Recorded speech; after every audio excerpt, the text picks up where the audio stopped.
হালুয়া তো অনেক খেয়েছেন, এই শীতে একবার এভাবে বানিয়ে নিন গাজরের শাহী হালুয়া। এটা খেতে এত মজা, এর টেস্ট জাস্ট মুখে লেগে থাকার মতো। একবার বানালে এটা বারবার বানাতে ইচ্ছে করবে। এখানে আমি গাজরগুলোকে ভালো করে গ্রেট করে নিয়েছি। এবার কড়াই গরম করে এর মধ্যে আমি দিয়ে দিলাম কিছুটা পরিমাণে ঘি। এবার গ্রেট করা গাজরগুলোকে ঘিয়ের মধ্যে দিয়ে দেব।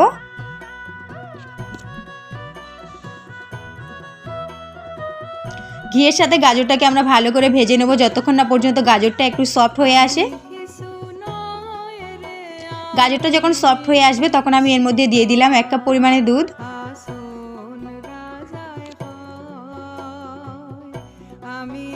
দুধ দেওয়ার পরে এটাকে আমরা আরও কিছুক্ষণ ধরে নেড়েচেড়ে জাল করে নেব যতক্ষণ না পর্যন্ত দুধটা কিছুটা পরিমাণে শুকিয়ে আসে।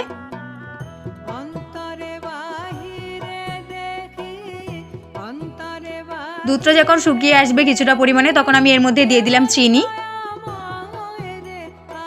আর দিয়ে দিলাম 3টে ফাটানো এলাচ।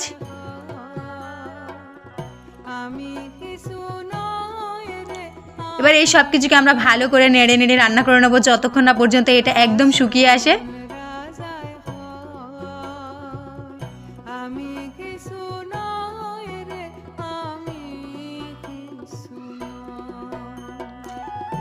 আমি এর মধ্যে দিয়ে দিলাম ড্রাই ফ্রুটসের কুচি।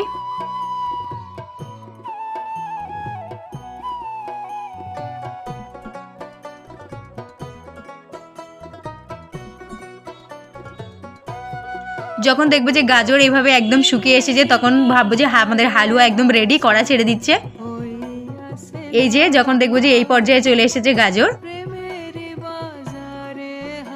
ব্যাস আমাদের হালুয়া রেডি। এবারে কড়াইতে নামিয়ে নেবো চুলা থেকে।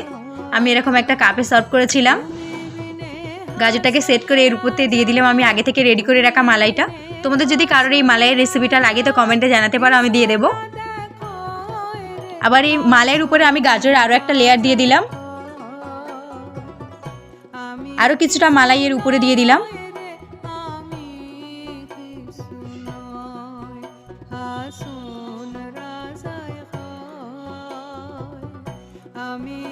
আর এটা গার্নিশের জন্য এর উপর থেকে আমি কিছুটা পিস্তা কুচি দিয়ে দিয়েছি।